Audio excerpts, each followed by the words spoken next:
नमस्कार मित्रमैत्रिणींनो, आज आपण बघणार आहोत गौरी आगमन. आणि आमच्याकडे न ठरवताही 5 जणी उपस्थित होत्या. तेरड्यातल्या गौरी असतात आमच्याकडे आणि घरची मुलगी सुपातून अशी गौरी घेऊन येते. गौरीला हळद कुंकू फुलं वाहून ओटी भरून मग तिला घरचीच एक साडी नेसवून घरात बोलवलं जातं. तिचं स्वागत करताना ताट आणि चमचा वाजवला जातो, म्हणजे गजरात तिला घरात घेतल्या जातात. हा आहे तेरडा, म्हणजे आमच्याकडे तेरडा आणि सुपातली गौरी. तुमच्याबरोबर माझ्यासाठी या सगळ्या नवीन गोष्टी आहेत, कारण मी मूळची विदर्भातली आणि आमच्याकडच्या पद्धती सगळ्यात कोकणातल्या.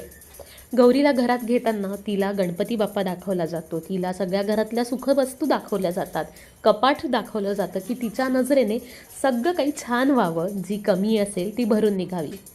आणि हे सगळं पाना फुलांचं मला वाटतं वापर यासाठी असावा की आपण निसर्गाचं संवर्धन केलं पाहिजे, त्याला जपलं पाहिजे, हाच यामागचा उद्देश असावा.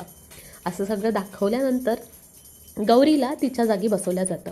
म्हणजे आमच्याकडे ना पूर्वीपासूनची एक छोटी खुर्ची आहे, जी आम्ही टेबलवर ठेवतो आणि अशा प्रकारे गौरीची मांडणी करतो.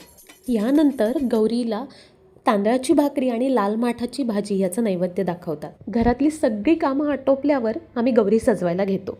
तेरडा व्यवस्थित एकसारखा कापून त्या सुपाला बांधतो आणि मग त्यावर गौरीचा विकत मिळणारा मुखवटासुद्धा लावतो. आणि मग गौरीला नवीन साडीत नेसवल्या जाते. यावर्षी आम्ही ही साडी कोल्हापूरवरून घेतली होती. छान आहे ना. आणि ही साडी नेसवायला कौशल्य लागतं.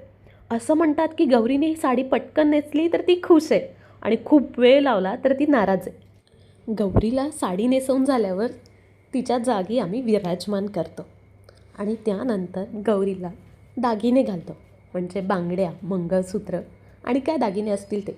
त्यानंतर तिला पत्री चढवून मग तिची तिथे ओटी भरल्या जाते. घरच्या स्त्रीने हे सगळं करायचं असतं. किती छान आणि मंगलमय वातावरण असतं ना या सगळ्या वेळेला.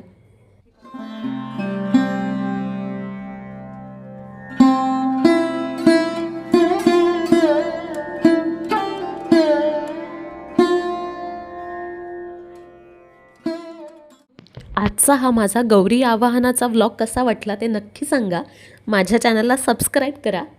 उद्या भेटूया गौरी पूजनाच्या व्लॉगमध्ये.